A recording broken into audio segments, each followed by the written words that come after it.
आप लोग कैसे हो। आज जो मैं आपको कहानी सुनाने वाली हूँ बहुत बड़ी दिलचस्प कहानी है। वो बुद्धकालीन वक्त से है, 2500 साल पहले। और बुद्ध उस वक्त चेतवन में थे जब उन्होंने पाली में ये चार वाक्य कही। अ, उनकी जो माता थी गौतमी, जिन्होंने उनको पाला पोसा, उनकी बेटी थी, उसका नाम था जनपद कल्याणी। बहुत खूबसूरत होने के वजह से उन्हें रूपनंदा भी कहा जाता था। उनकी शादी हुई नंदा नामक एक राजा से। और ऐसे हुआ कि सारे भिक्खु हो गए, भिक्खु और भिक्खुणी हो गए, उनकी माता भी भिक्खुणी हो गई। तो एक बार रूपनंदा ने खुद से सोचा कि मेरा भाई जो बुद्ध बन गए वो राजा हो सकते थे, मैं उनका बेटा राहुल वो भी भिक्खु हो गए, मेरे पति नंदा वो भी भिक्खु हो गए, मेरी माता गौतमी वो भी भिक्खुणी हो गई। तो मेरा जो ये जो ये है लाइफ है, उससे अच्छा मैं भिक्खुनी क्यों ना हो जाऊं। तो वो भिक्खुनी हो जाती है और भिक्खुनी के साथ रहती हैं। तब उनको बुद्ध के जो वहाँ पे धम्म प्रचार हुआ करता था, जो धम्म वो सिखाते भी थे भिक्खु और भिक्खुनियों को, वो कभी नहीं जाया करते थे, क्योंकि उनको पता था कि बुद्ध अनिच्छ के बारे में बात करेंगे, दुख के बारे में बात करेंगे, हमारा शरीर जो है वो अनिच्छ है इसके बारे में। और वो बहुत ज़्यादा खुद के खूबसूरती के लिए बहुत ज़्यादा था, उनके शरीर के खूबसूरती के बारे में।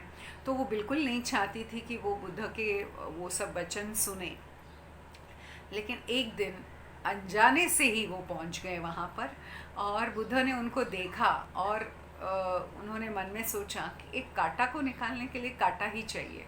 ये बहुत ज़्यादा खुद के खूबसूरती के बारे में इनको अपना बहुत ज़्यादा गर्व है, तो मुझे कुछ और करना चाहिए। इसके लिए उनके इद्दी थे, उस इद्दी से उन्होंने एक औरत को जो 16 साल की थी, छोटी सी लड़की थी, बहुत खूबसूरत, वो रूपनंदा को दिखी और सिर्फ बुद्ध को समझ में आया, ये दोनों को ही दिख रहे थे।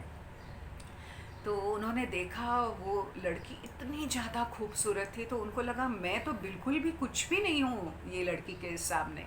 और वो देखती गई, और फिर वो 16 साल की लड़की जो थी वो अभी 20 साल की हो गई थी। तो उसकी खूबसूरती में थोड़ी कमतरता आ गई, वो काम और उसमें सब ज़्यादा लगने लग गई। तो वो सब दिख रहा था पूरा।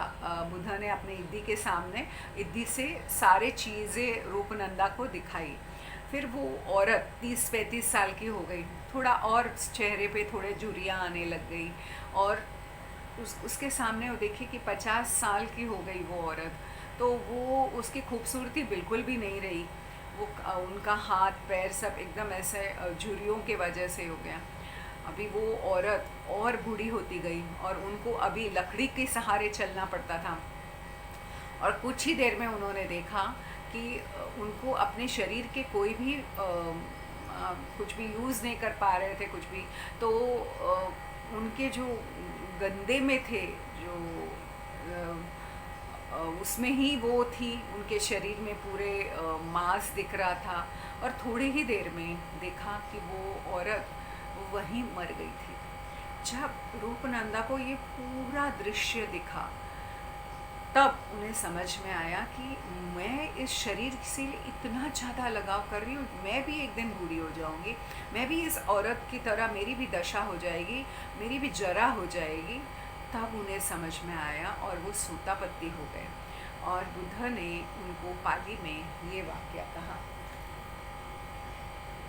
अत्तीनम नागरम कतम मामसलोहिता लेपानम यथा जरा च मच्छु च मानो मक्खो च ओहितो।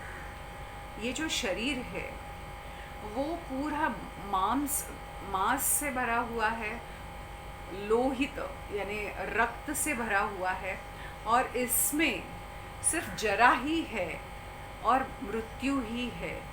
तो हमें किस बात का ईर्ष्या, किस बात का गर्व होना चाहिए। जब ये सुना वाक्य, तब रूपनंदा को अरहत पद प्राप्त हो गए।